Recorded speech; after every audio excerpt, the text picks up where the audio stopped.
Merhabalar, kanalıma hoş geldiniz sevgili dostlar. Yeni yılın ruhuna, yılbaşına uygun bu yılda bir kazak yapmadan geçmeyelim istedim ve boğazlı bir kazak örmeye karar verdim.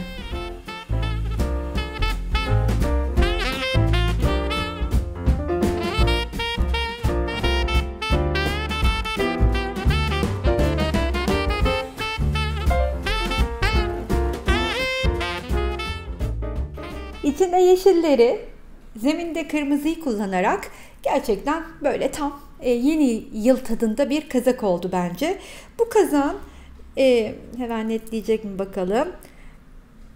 Netlemiyor ama ben 3.25 milim tığ kullanıyorum genelinde. Siz tabii ki elinizde bu ara numara yoksa 3.5 milimle de örebilirsiniz. Benim elim zaten hani bir miktar daha gevşek olduğu için 3.25 ile istediğim dökümü yakalıyorum. Kullandığım iplerin koduna gelecek olursak önceki splash'ın kodlarıyla başlayalım. 946 948 ve 955. Zeminde de kullanacağım kırmızım Kartopu Cotton Love'ın K143'ü. Zeminde de bu rengi kullanacağım. Öyleyse yapımına geçelim. Videoya kısa bir ara. Sizlere katıl butonundan söz etmek istiyorum. Katıl aileme destek olmak için butonu tıklayıp kendinize göre olan seçeneği tercih edebilir, bana destek olabilirsiniz. Tüm destekçilerime canı gönülden teşekkür ediyorum. Gorgeous motifimizi 3 sıra halinde, yani 1, 2, 3 sıra halinde örerek 88 tane biriktireceğiz. Şayet siz de benim gibi aynı uzunlukta örmek istiyorsanız, daha uzun örmek isteyen hanımefendiler artı 12 motif düşünmeleri gerekiyor. Yani biz toplamda şu anda 88 çalışacağız. Siz 100 motif olarak hazırlayacaksınız motiflerinizi.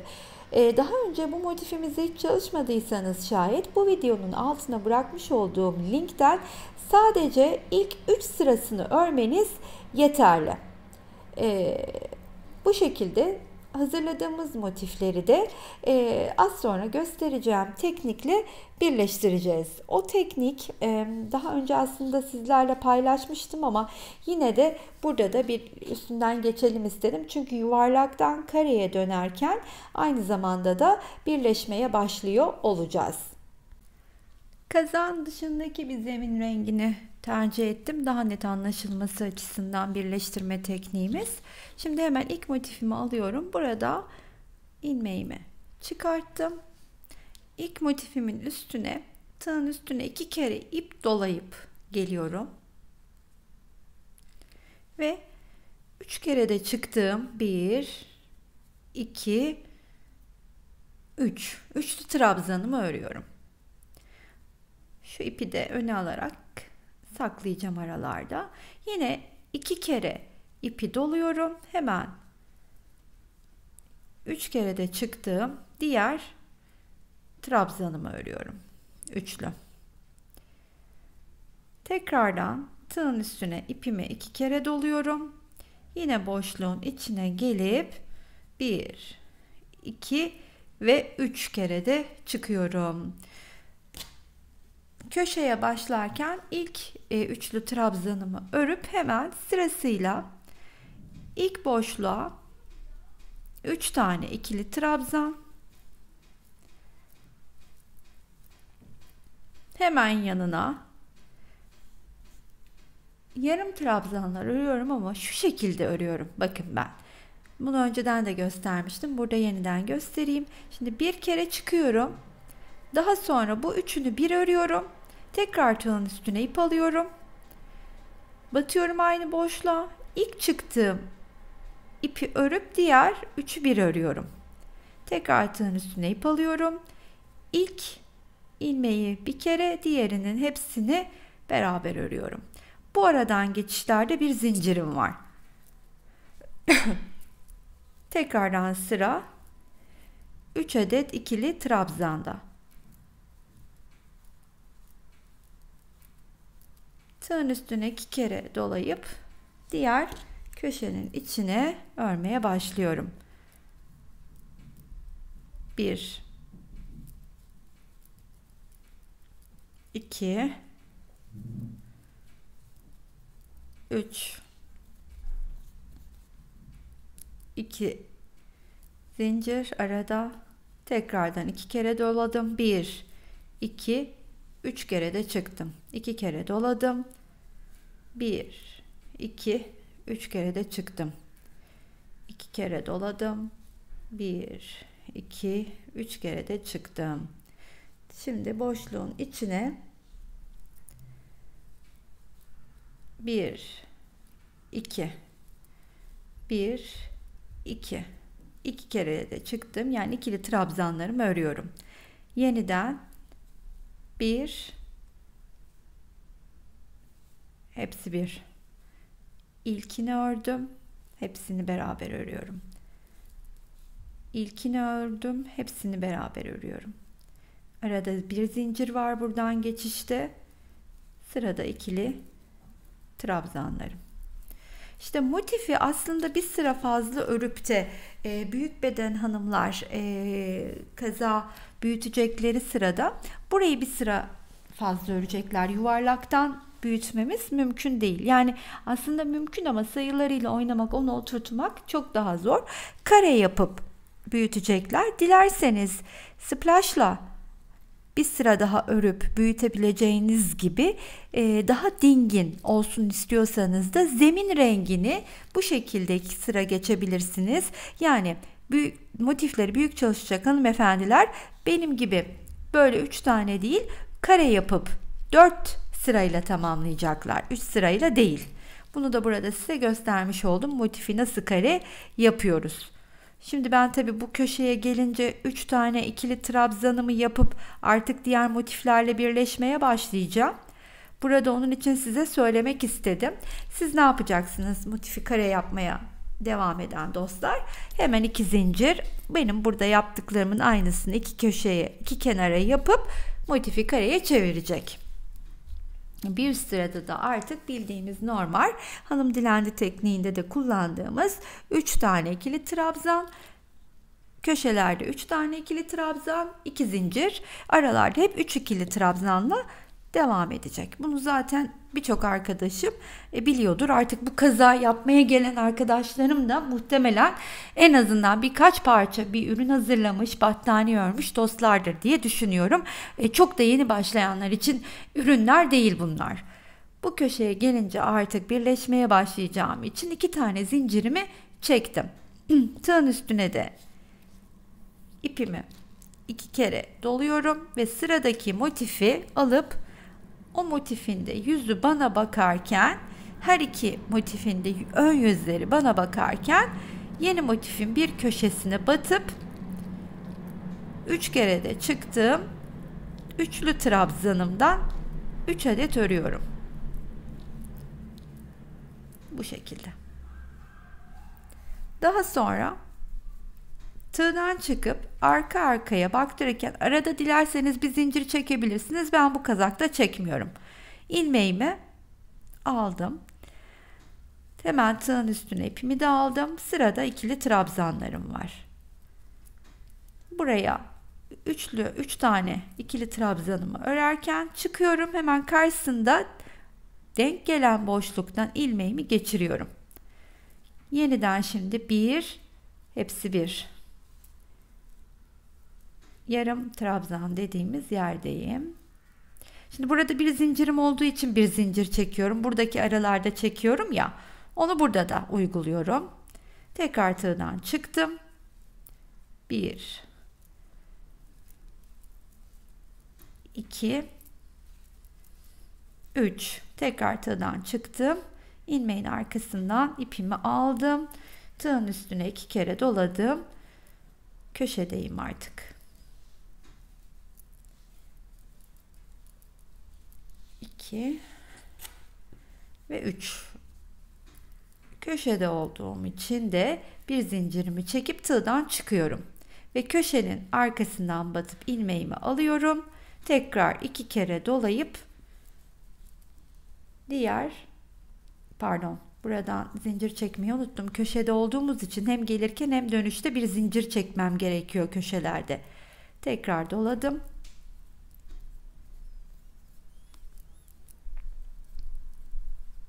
Bir, iki, üç. Bir, iki, üç. Bir, 2, 3 çıktım. Şimdi sırasıyla 2 kenar öreceğim. 1, 2. Sonra eğer daha uzun bir parça ekliyor. Mesela kazaktaki parçalardan birini ekliyor olsaydım ne yapacaktım? Buraya gelip bunu ördüm. Burayı da ördükten sonra hemen hop sıradaki motifi ekleyecektim. İstediğim uzunluğa kadar.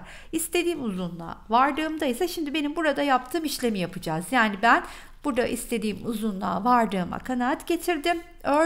Ördüm. Hop buradan dönüp buraya gelip artık bir üst sıra motifleri eklemeye başlayacağım.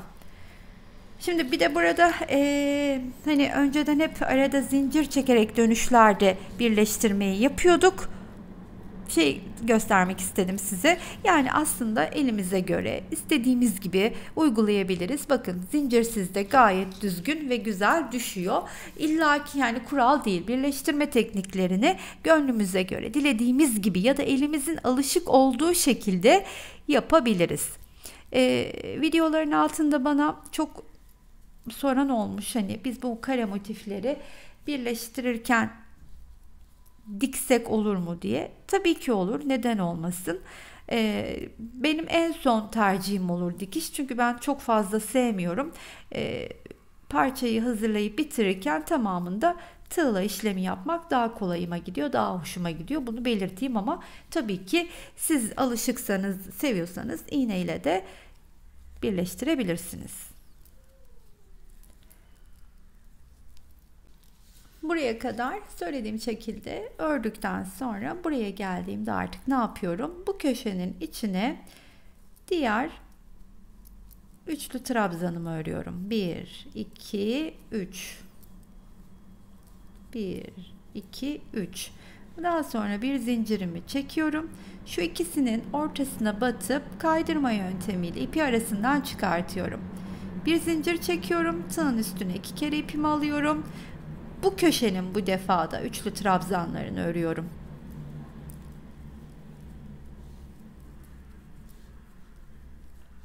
Daha sonra sırasıyla 1, 2, 3 köşeye kadar aynı devam ediyorum.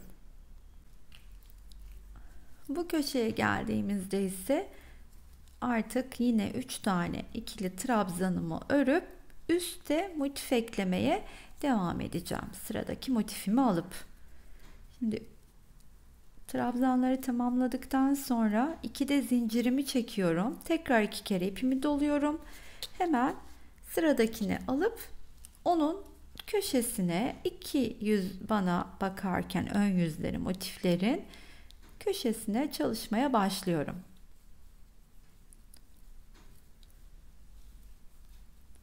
Daha sonra tığdan çıkıp arka arkaya döndürüp burada karşısındaki denk gelen boşluktan ilmeğimi alıyorum. Sonra ikili trabzanlarımı örüp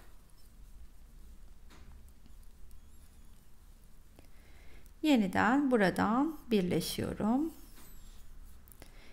Yarım trabzanımda sıra.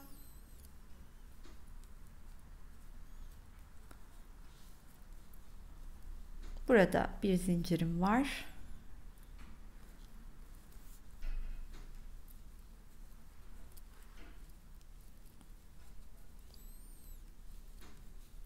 Çıktım tığdan ve köşeye geldim. Şimdi köşeye geldiğimde de hemen 3 tane üçlü trabzanımı öreceğim ilk olarak.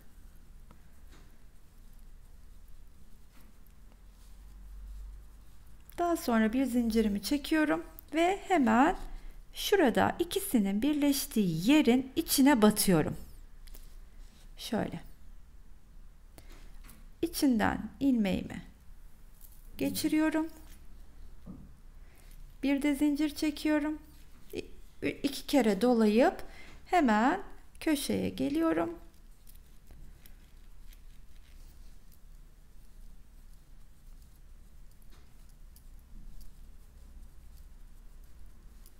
sırasıyla trabzanlarımı örüyorum.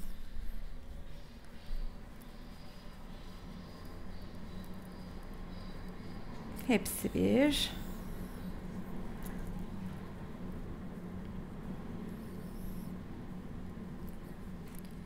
Hepsi bir zincir daha.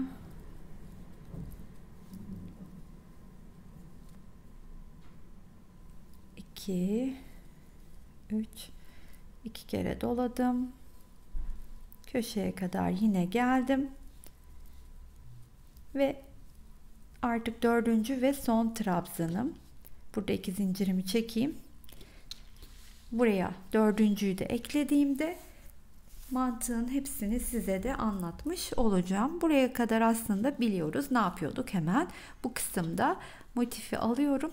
Motiflerin ön yüzleri bana bakarken sıradakinin köşesine ilk üçlü grubumu örüyorum. 2 kere doluyorum ipimi. 3 kere de çıkıyorum. Arkasını döndürüp bu dördünün kesiştiği noktaya kadar yapacağım işlem aynı. Şimdi dördünün kesiştiği yere gösterdiğim yöntemle geldim. Buraya geldiğimde de yine 3 tane köşede üçlü trabzanımı örüp bir zincir çektim. Bu üçünün ortak birleştikleri noktayı bulup tığımı oradan bakın batırıyorum. Ve ilmeğimi oradan geçirip bir de zincir çektikten sonra tığın üstüne 3 tane ikili trabzanımı alıyorum, örüyorum ve tığdan çıktıktan sonra karşılıklı göstermiş olduğum teknikle birleşmeye devam edeceğim. Bu iki kenarı da aynı şekilde öreceğim. Şimdi benim buraya kadar anlattığım bilgiler ile sizin bütün parçaları birleştirebileceğiniz bilgi elinizde olmuş olacak. Akılda bir soru işareti kalmadan kazan formunu rahatlıkla verebiliriz artık. Şu köşeye de geleyim. Oradaki geçişi de göstereyim. Şimdi geldim köşeye. Yeniden 3 tane ikili trabzanımı örüyorum. Bir zincirimi çekiyorum. Buradan arkadaki köşeden ilmeğimi geçirip bir zincir çekiyorum ve bu köşenin içine gelip örmeye devam ediyorum.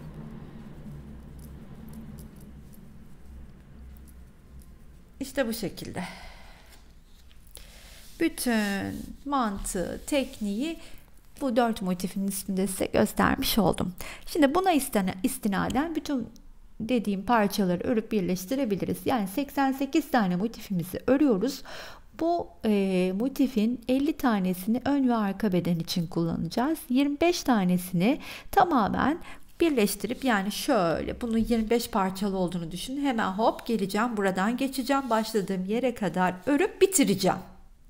Yani bunu nasıl tamamlayacağım? Bu kenarı yapacağım. Buradakini yapacağım. Buradaki geçişi gösterdim. Geldim. Buradaki geçişi gösterdim. Burada başladığım yerde 3 tane trabzanla başlamıştım. Diğer üçlüyü örüp buraya gelip bitireceğim. Bu kadar. Buna göre de işte 25 tanesini arka için birleştirelim.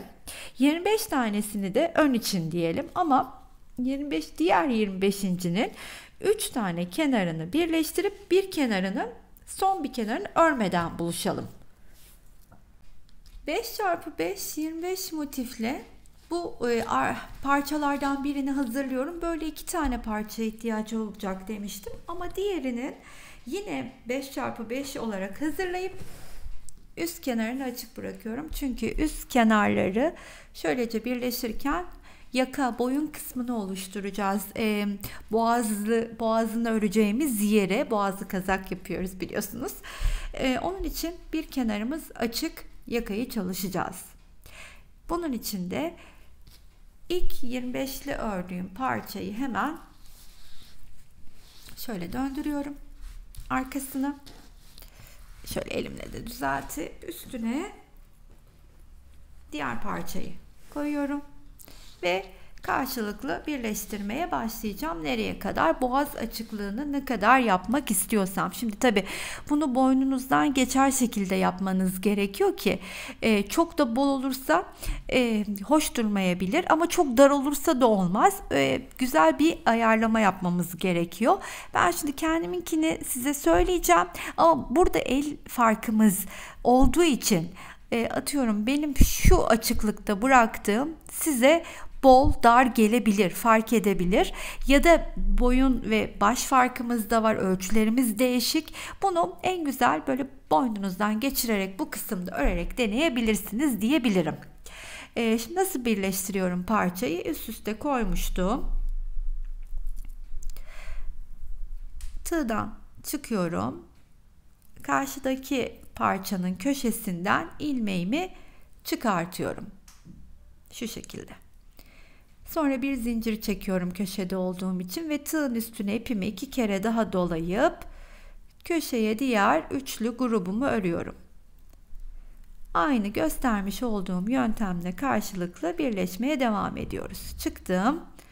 Buradan da karşısına gelen boşluktan çıkartıyorum. Tekrardan buraya 3 tane ikili trabzanımı öreceğim. Yine çıkıyorum. Şu kısma kadar aynı. Size gösterdiğim şekilde birleşip geleyim. Şuradaki birleştirmeyi nasıl yapacağız anlatayım. Buraya kadar bildiğimiz şekilde birleşip geldim. Şimdi buradan nasıl bir teknik uygulayacağım? Üçlüyü ördüm, bir zincir çektim. Hemen burada ortaya batıp bir zincir çekerek arasından kaydırıp çıkıyorum. Tığımdan çıktıktan sonra da şu arkadaki birleştikleri yere batıp bu ilmeği buradan geçiriyorum. Daha sonra bir zincir çekiyorum. Tığın üstüne de 2 kere ipimi doladıktan sonra buraya gelip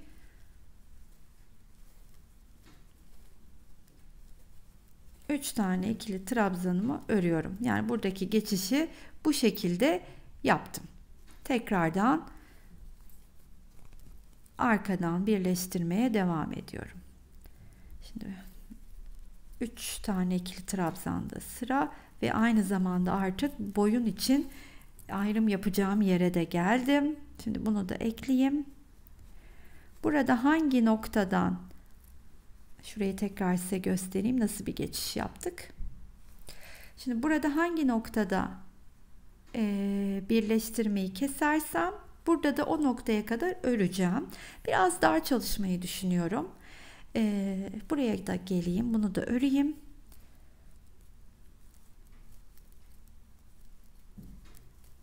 Hemen bunu da arka tarafla bir zincir çekiyorum. Yarım trabzanlarda olduğum için geçiriyorum. Şimdi mesela bunu burada artık ayırıp buraya kadar öreceksem aynı yere kadar örüp buradan itibaren karşıda birleştiriyor olmam gerekiyor. Sanırım şöyle yapacağım. Bunu da ördükten sonra artık karşıyla birleşmeyi bırakıyorum. Bakın tam olarak ördüğüm yer, bıraktığım yer, ikinci motifimizin orta yarım trabzanlarını ördüm. Arka ile birleştim ve birleşmeyi artık kestim. 3'ü ördüm.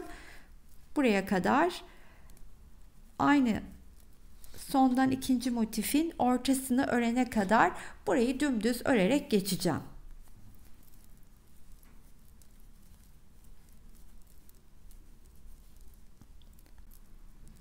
Burada birleşmem gereken noktaya geldim. Ne yapmıştım burada? En son bu yarım trabzanlara geçerken birleşip artık ayrı örmüştüm. Şimdi buraya kadar ayrı ördüm ve yarım trabzanlara geçişte benim karşı tarafla birleşmem gerekiyor. Boyun kısmını oluşturmak için. Tekrardan buraya geldim. Yarım trabzanlarımı örüyorum.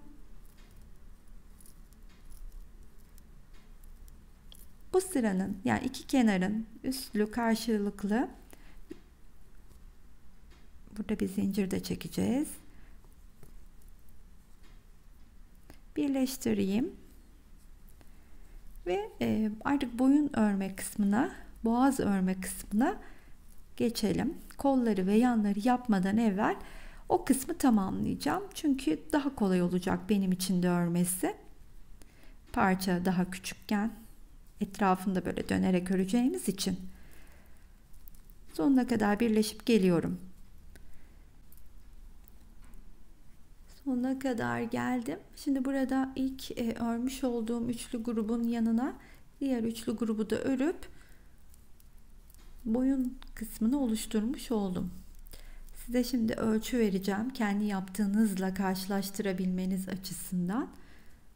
Şu son işlemi de birlikte yapalım istedim.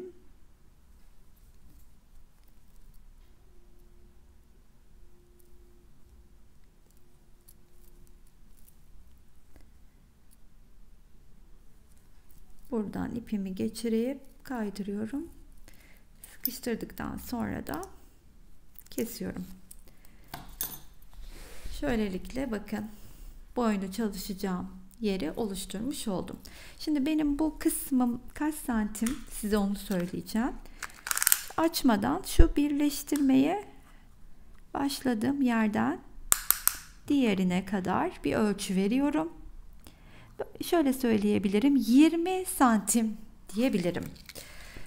Kazağımın şu anda 25 5x5 25 olduğu için henüz eni boyuyla aynı lastik örmedik. Yanlara yan motifleri eklemedik. Şu aşamadayken de ölçü vermek istiyorum size. Bakın daha yan motifleri eklemedik, unutmayın. Bu bizim net ölçümüz değil. Yan motifleri eklemeden kazağım 50 santim. Yani aslında yan motifler olmaksızın da çok rahat bu kazak şöyle söyleyeyim 34-36 bedene uygun olur. Ama hani ben boğazlı ve salaş dursun istediğim için yanlara da motif ekleyeceğim ve böylelikle bu kazağı 36'dan 44 bedene kadar uygun hale getireceğim. 44 beden üstü hanımefendilere de motif birleştirirken önerdiğim tekniği öneriyorum. Kareye çevirip ondan sonra motiflerini biriktirip örecekler. Şimdi boğaza nasıl başlıyoruz? Boğaz kısmını örmeye başlayacağız. Bu arada ben tabii ki boynumdan geçirdim, başımdan geçirdim, denedim. Tam ideal ölçüde. Yani bu aşamada mutlaka siz de denerseniz iyi olur diye öneriyorum. Trabzanlarımı, ilk sırada trabzanlarımı örmeye başlayacağım. İkili trabzan, daha sonra da üstüne lastik örmeye devam edeceğim. Yani boğaz kısmını lastikle oluşturacağım. Şöyle hemen herhangi bir noktasından başlayabiliriz. Şuradan hemen başlıyorum. Bir trabzanın tepesine batıyorum. Şöyle biraz yaklaşalım. İkili trabzanımı örüp yanındaki trabzanın üstüne de bir ikili trabzan.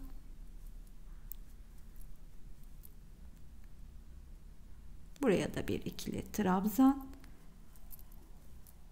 Daha sonra buradaki geçişe geldiğimde bütün bu geçişlerde buraya bir ikili trabzan, köşeye bir de buraya yapıyorum. Sonrasında yine trabzanların tepesine bir ikili trabzan.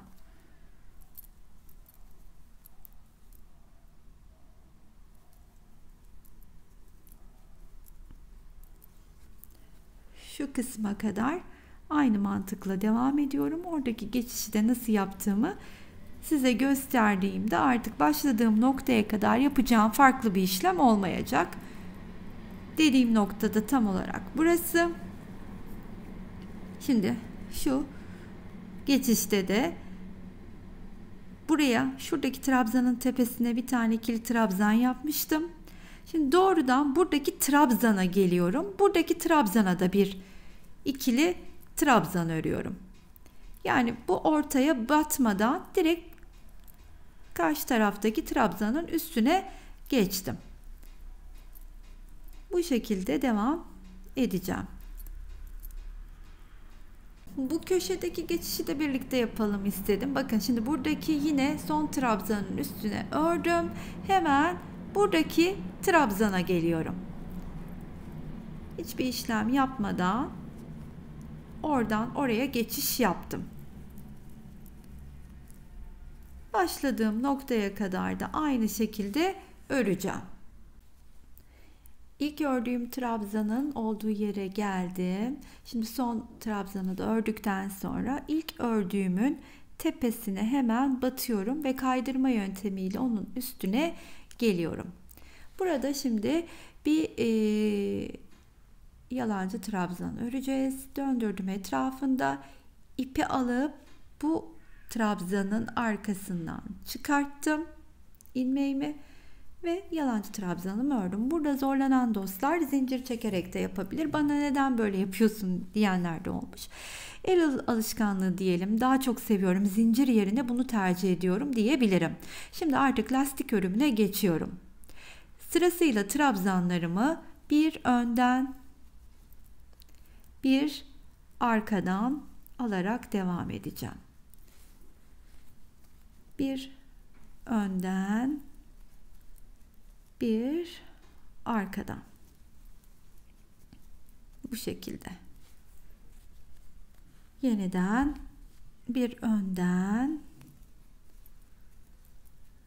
bir arkadan. Bütün trabzanları bu işlemi uyguluyorum. Bu boyun kısmını bu şekilde örerek tamamlayacağım. Ne kadar uzunlukta örmek istediğimi üstüme deneyerek karar vereceğim. Ben kaç sırada tamamladığımı, kaç santim ördüğümü size söylerim. Ama tabii siz yine de bence deneyerek örmelisiniz. Sizin nasıl hoşunuza gidecekse. Şimdi bir sıraya geçtiğimde de artık ne yapacağım? Oraya geldiğimde de göstereyim. Öndekini önden, arkadakini arkadan öreceğim. İkinci sırayı da tamamladım. Burada yine ilk örmüş olduğum trabzanın tepesine batıyorum hemen. Kaydırarak üstüne geliyorum. Yine her zamanki gibi yalancı trabzanımı örüyorum. Ve artık trabzanlar bana nasıl örmem gerektiğini gösteriyor. Öndeki trabzanı önden, arkadakini arkadan örerek de bundan sonra hep istediğim uzunluğa kadar aynı devam edeceğim. Daha sonra ben bu boğazı istediğim gibi üstüme deneyeceğim. Size de tabii kaç sırada ördüğümü, kaç santim ördüğümü söyleyeceğim ama onu tamamladıktan sonra da kazak biliyorsunuz iki tarafı şu anda açık şekilde duruyor.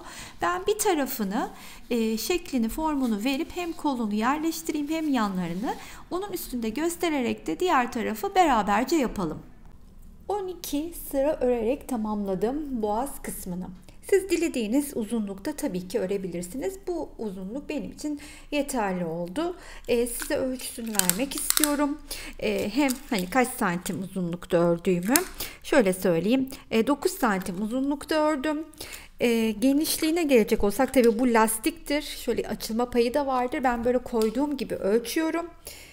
Genişliğini 18 santimde boğaz kısmı. Şunu belirtmem gerekiyor ki benim baş çevrem biraz daha normale göre küçük olduğundan çok rahatlıkla geçti. Daha iri yapılı hanımefendiler örecekse bu kısmını daha önden, yani buradan gelirken daha önce açarak oluşturabilir. Bunu da belirtmek isterim.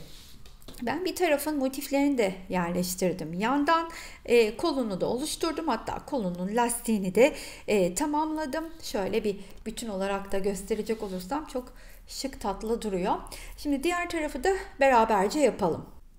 Açık olan tarafı önüme aldım. Aynı diğer taraf gibi, yani şu birleştirme yaptığım taraf gibi ortasından 3 tane motifle birbirine ekleyeceğim. Şimdi ilk olarak şuradan hemen başlıyorum.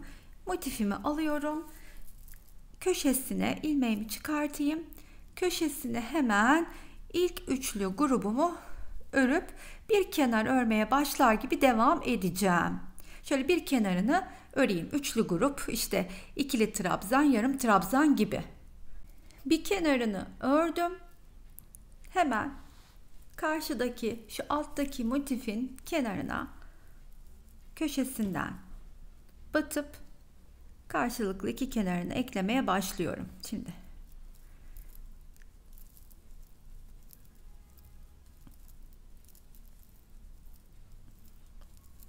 Göstermiş olduğum teknikle aynı. Bakın çıkıyorum tığdan karşıya.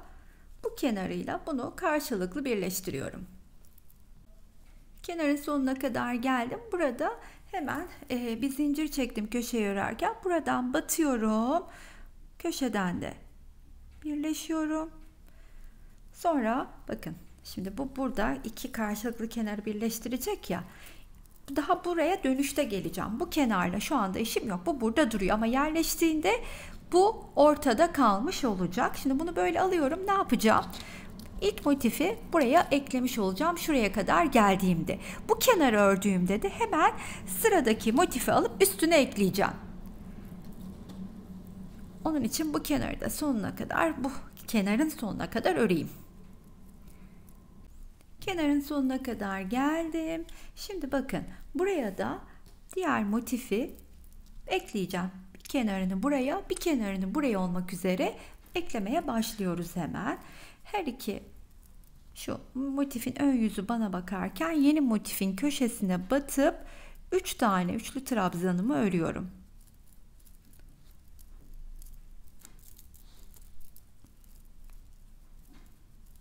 Döndürüp arkadan tığımı alıyorum ve hemen 3 tane daha ikili trabzanımı örüp karşılıklı bu kenarı eklemeye devam ediyorum. Aynı göstermiş olduğum şekilde. Burada da köşeye geldim. 3 tane üçlü trabzanımı örüp bir zincir çektim. Şimdi bu iki kenar birleşecek. Hemen bu ortaya batıp tam ortaya batıyorum. İlmeğimi arasından geçiriyorum. Bir zincir çekip aynı boşluğumun içine üçlü trabzanlarımı örüyorum.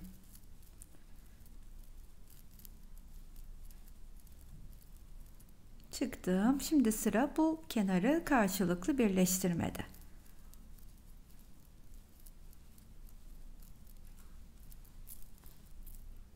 Burada bunun da bu kenarını ekledim. Sona geldiğimde de yine köşeden batıyorum. Üst kenarını öreceğim. Sonuna kadar sıradaki motifi alacağım. Hemen şimdi size gösteriyorum nasıl yapacağımı.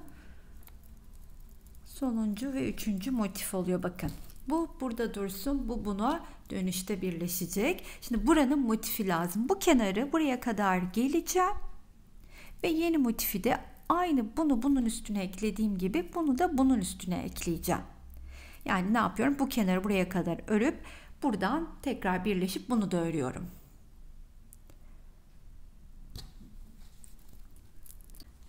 Üç tane motifi bir tarafta yerleştirdim. Şimdi diğer tarafı örerken kazağımızın diğer kenarıyla da birleşip bedenin bir tarafını daha tamamlamış olacağız.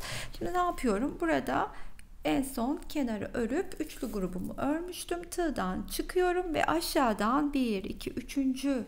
motifin şurada birleştiği yerde hemen arasından batıyorum arkadan ve ilmeğimi oradan geçiriyorum. Bir zincir çekip burada trabzanın boşluğun içine diğer 3 tane trabzanımı örüyorum. Tığdan çıkıyorum, karşılıklı birleştireceğim.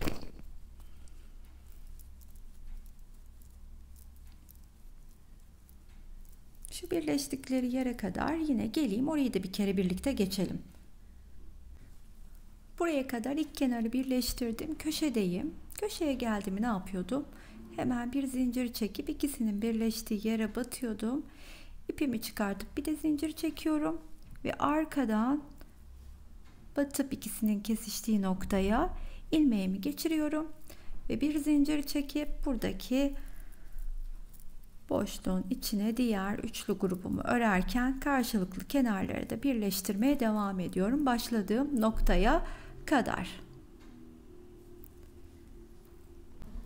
sonuna kadar geldiğimde burada ilk üçlüyü örüp başladığım yere bir üçlü grubu örüyorum. Sonra bir zincir çekip hemen karşı kenardaki köşenin içinden ilmeği bir geçiriyorum.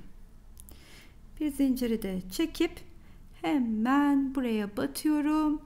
Arasından kaydırarak geliyorum. Şimdi burada eteğimizin uç kısmını öreceğiz. Bunun içinde trabzanlı sırayla başlayacağım. Lastik öreceğiz. Yani kola geçmeden evvel, şu kolu yerine yerleştirmeden evvel ipimi koparmak istemediğimden eteği öreceğim. İp koparmadan hemen. Ne yapıyorum? Aynı boyunda uyguladığım tekniğin birebir aynısını etek ucunda uyguluyorum. Şimdi ilk önce beraberce bir başlayalım. Zaten hani boyundaki gösterdiğim tekniği yapacağız. Çok farklı bir şey değil. Toparlamalar iki yerde var sadece. Nasıl yaptığımı göstereceğim. Buraya geldiğimde hemen şöyle bir kaydırayım. Şöyle daha net gözüksün. Bir zincir çekip yükseliyorum. Etrafında döndürüp her zamanki yaptığım yalancı trabzanı örüyorum. Ve her bir trabzanın üstüne bir ikili trabzan öreceğim.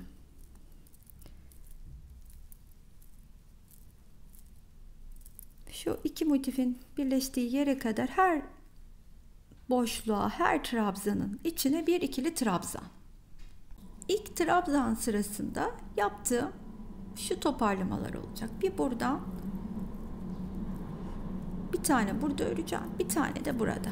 Yani ortaya örmeden atlayarak geçeceğim.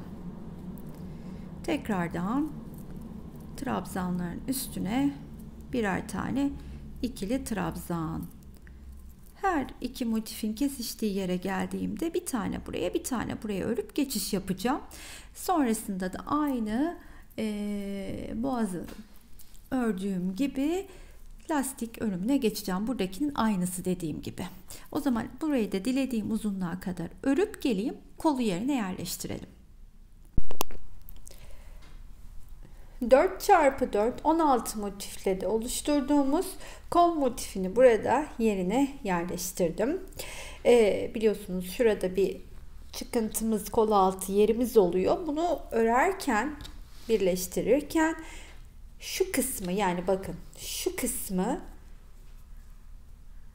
buraya yedirerek devam ediyoruz. Nasıl yedirdiğimizi aslında daha önceki splash kazaklarda beraberce gördük ama burada ilk kez karşılaştığım arkadaşlarım vardır. Bir kez daha beraberce öreceğiz. Şimdi tekrardan motiflerin sayılarının üstünden geçecek olursak 88 tane motifimiz vardı. 25 ön, 25 arka olmak üzere 50 tanesini bedene kullandık. Bunlardan 16 artı 16 olmak üzere 4x4'ten 32 tanesini kollara kullandık. 1, 2, 3 artı 3 de böyle yanlarda olmak üzere altta ve yanda 6 tanesini de o şekilde kullandık. Etek ucuna 4 sıra yakada uyguladım. Lastiği uyguladım. Beraberce başladık. Ben bitirdim. Siz bunu dilediğiniz kadar tabii ki uzatabilirsiniz. Şimdi kolda sıra nasıl yerine yerleştireceğiz beraberce görelim. İlk olarak kol evini önümüze alıyoruz şu şekilde, tam katlayarak ve çalışacağım, eklemeye başlayacağım ilk yer bu kol altındaki motifin tam ortası olan şu üçlü grubun ortasındaki yarım trabzan olacak. Aynı burada durup örgümü beklediğim gibi, bakın şöyle göstermek istiyorum. Bu parçayı örerken nasıl ördüm? Birleştirdim parçaların. Son motifimi ekledim. Son motifimi ekledikten sonra bunu buraya buraya kadar geldim. Şurada durdum. Yani tam olarak durduğum yeri şöyle size göstermek istiyorum. Yarım trabzanları ördüğüm grubun ikincisinde durdum. Bunun bu kenarı ve bu kenarı açık. Bu benim ilk örmeye başladığım, birleştirmeye başladığım kenar. O kenar hariç iki kenarım ve bunun da sonu açıkta bıraktım ekleyebilmek için yerine. Ve ekleme şeklimde şöyle hemen göstermek istiyorum. Bakınız, buradan başlayarak, şu kol altından başlayarak bunun yarısını buraya ekledikten sonra bu kenarı buraya, bu kenarı buraya ekleyeceğim. Bu iki kenarı da arkaya eklerken buradaki yarıyı da bunun diğer taraftaki yarısına ekleyeceğim. Şimdi yaparken daha net göreceğiz. Şimdi bunu tığdan çıkıyorum. Çünkü burada bakın hemen göstereyim size. Yarım trabzanların ikincisini örmüştüm. Buradaki yarım trabzanların ikincisinin bulunduğu yerin tepesine batıyorum. İpimi bir tığım arasından geçirip ipi de alıyorum ve içinden geçiriyorum. Daha sonra tığın üstüne ipimi alıp aynı boşluğun içine yarım trabzanımı örüyorum. Burada biliyorsunuz bir zincir çekiyordum yarım trabzandan sonra. Tığdan çıkıyorum. Şimdi hemen yanındaki boşluğa gelip bir kez de bu ilmeği oradan çıkartıyorum. Ve sırasıyla artık ikili trabzanımda sıra olduğu için ikili trabzanımı öreceğim. 3 tane. Yine tığımdan çıkıp onun karşılığı olan boşluktan ilmeğimi geçiriyorum. Tığıma 2 kere doladım bu defa ipleri. Çünkü 3 kere de çıktığım trabzanlarımı öreceğim. Köşedeyim.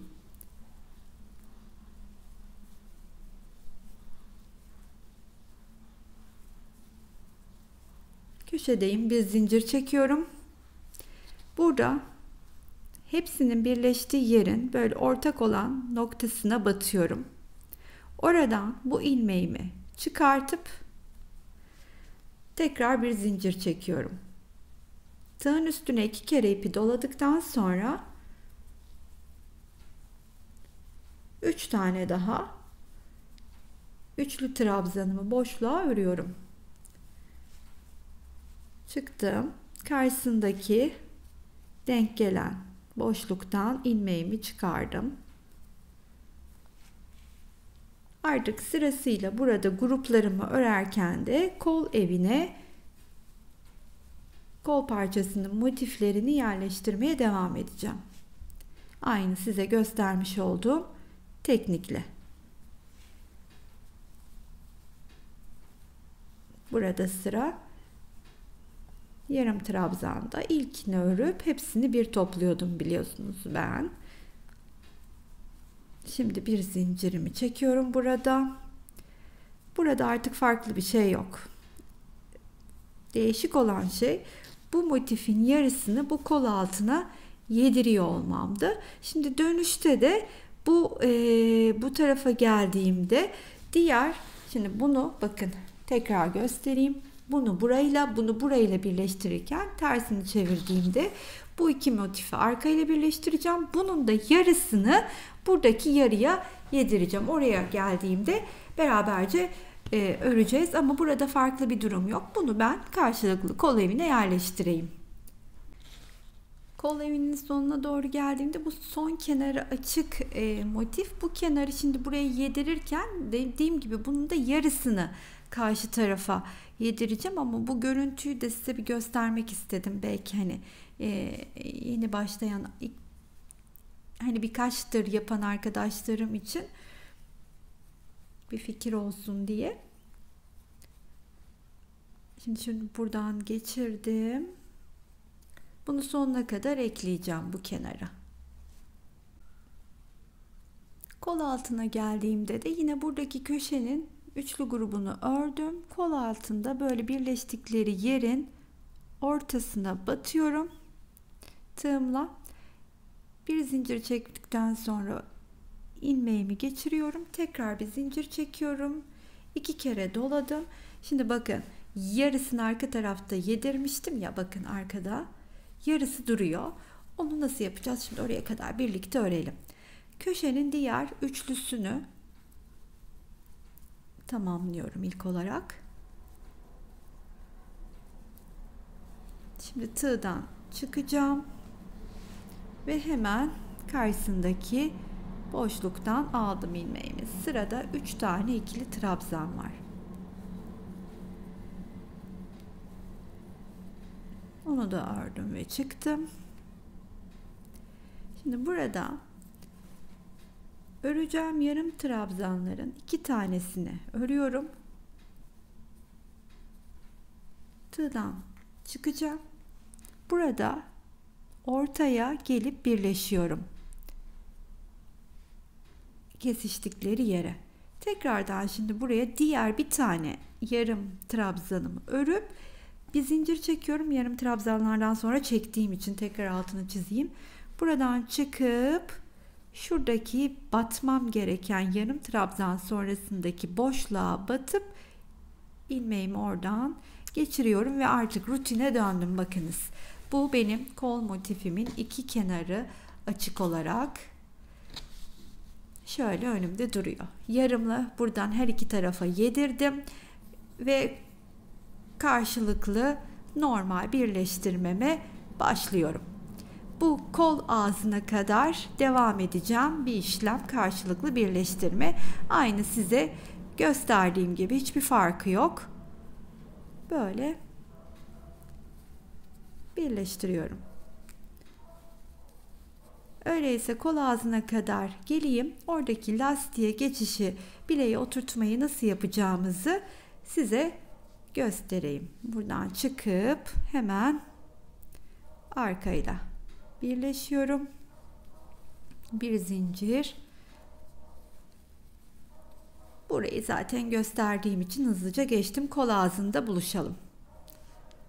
Kol ağzına doğru yaklaşırken de böyle birlikte tamamlayalım istedim. Şimdi bunu buradan karşıdan hemen alıyorum.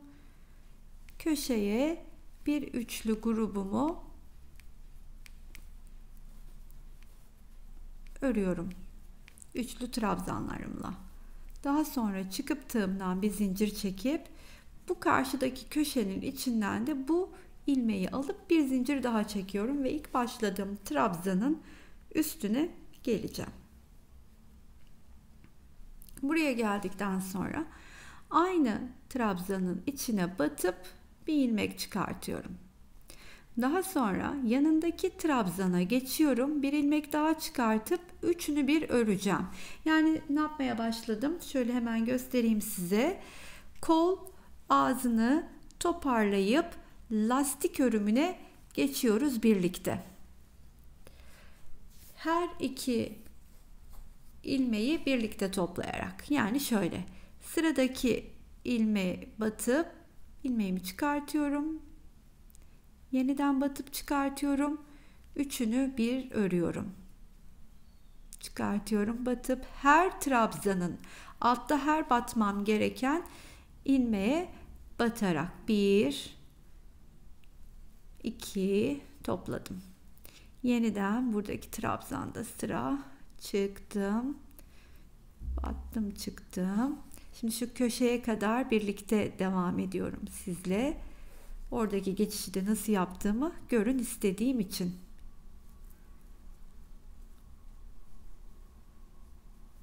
Köşeye geldim. Yine bakın, bu köşelere tekli muamelesi yapıyorum aynen. Şimdi buraya bir kere battım, yanındaki trabzana da battım. Nasıl denk gelirse, eğer ikisi boş denk gelirse de bir buna batıp bir buna batıp ikisini bir topluyorum. Bir, iki.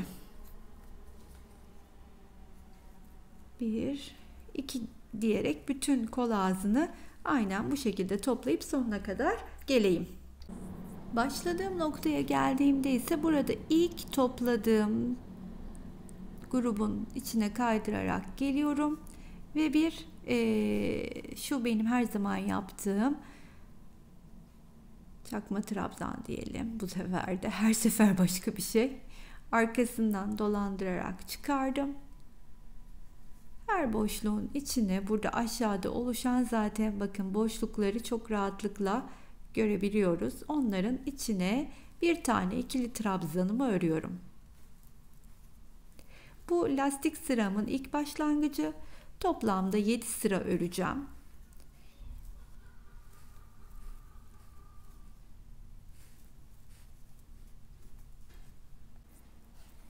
İlk trabzan sırasını tamamladım. Buradaki örmüş olduğum ilk trabzanın tepesine kaydırarak geliyorum ve lastik sırasını önden ve arkadan örerek devam ediyorum. Aynı etekte ve boğazda, aynı zamanda bütün kollarda yaptığım gibi. Hiçbir farkı yok. Bunu 7 sıra olarak böyle devam edeceğim. Bir önden, bir arkadan örerek. Ben 7 sıra diyorum ama ısrarla tabii ki size şunu altını çiziyorum. Durumu kullanmak istediğiniz duruma göre, yani uzunu seversiniz, kısayı seversiniz, kullanırken sizi rahatsız etmesi açısından onu değerlendirin.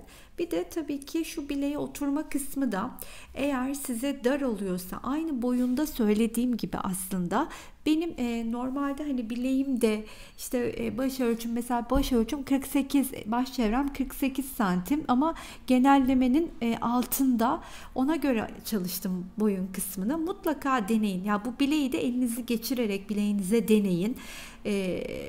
O zaman benim burada 2 kere topladığımı siz şimdi 2 tane kesip 2 kere 2 tane kesip sonra bir tane kesersiniz. 2 tane, yani bir tane sık iğne örüp geçersiniz. Aynı sıklıkta kesme yapmazsınız. Verdiğim sayılar asla hani kural gibi düşünmeyin. Her zaman için bir kez daha altını çizeyim, söylüyorum. Sayılardan ziyade ölçüler önemlidir. Ben de mümkün olduğunca zaten ölçü olarak da vermeye çalışıyorum ki videonun sonunda da yine size ölçüleri bırakacağım. Ben bunu şimdi 7 sıraya tamamlayayım. Bir üst sıraya geçtiğimizde artık her şey çok daha kolay zaten. Öndekini önden, arkadakini arkadan örerek tamamlayacağım. Kol lastiğimi de 7 sırada tamamladıktan sonra en sevdiğim kısım finale geldi. Böyle puf puf tam yeni yılbaşı ruhuna uygun bir kazağım oldu. Umarım üstümde duruşunu da sizler de beğenmişsinizdir. Ben başta video olarak sizlere bırakıyorum. Görmeyip de buralara gelen varsa videoyu atlayıp orada üstümdeki halini de görebilirsiniz. 36'dan da 42 bedene kadar çok rahatlıkla uyum sağlayacak bir kazağımız oldu. Yatırdığımda önüme şu şekilde kaç santim olduğunu şimdi size hemen söyleyeceğim. 60 santim açıldığında önümde, uzunluğu ise kazağımın, yine hemen onu da vereyim ölçü olarak, 52 santimde kazağımın uzunluğu. Bunları baz alarak dilerseniz daha uzun bir motif sırası, daha uzun şöyle bir sırayı daha fazla örerek uzatabilirsiniz. Bunun için de artı 12 tane motif örmeniz yeterli olacak. 88 motifli örmüştük. Uzun örecekler 100 motif olarak çalışmaya başlayabilirler. Büyük örecekler dediğim gibi benim burada kare yaptığım, birleştirirken kare yaptığım kısmı biriktirirken yapabilirler. O şekilde örebilirler. Verdiğim ölçüler çok önemli. Onlara dikkate alın. Şimdi ben size burada hemen bir tane de motif ölçüsü veriyorum. Birleştirmesiyle birlikte 10,5 santim diye bilirim. 10-10,5 santim arası. Umarım beğenmişsinizdir. Zemin rengi tam böyle yılbaşı ruhuna uygun. 3 tane ip açtım. Zemin renginden, kartopu koton lavdan, üçüncüden çok fazla arttı, onu söyleyeyim. Diğer aradaki renklerden, splashlardan ise bir tanesinden 3 tane gerekiyor, diğerleri 2 tane. Yani 3 tane renk kullandım. 2, 2, 3 gibi düşünün. Toplamda 7 tane de splash kullandım. Bu bilgileri de verdikten sonra sanırım sizden kalp istemek kaldı geriye. Kalbinizi, yorumlarınızı esirgemezseniz beni çok ama çok mutlu edersiniz. Hala abone değilseniz efendim abone olmayı unutmayınız. Buraya kadar izleyen herkese çok ama çok teşekkür ediyorum. Sıradaki videolarda görüşmek üzere. Hoşça kalın arkadaşlar.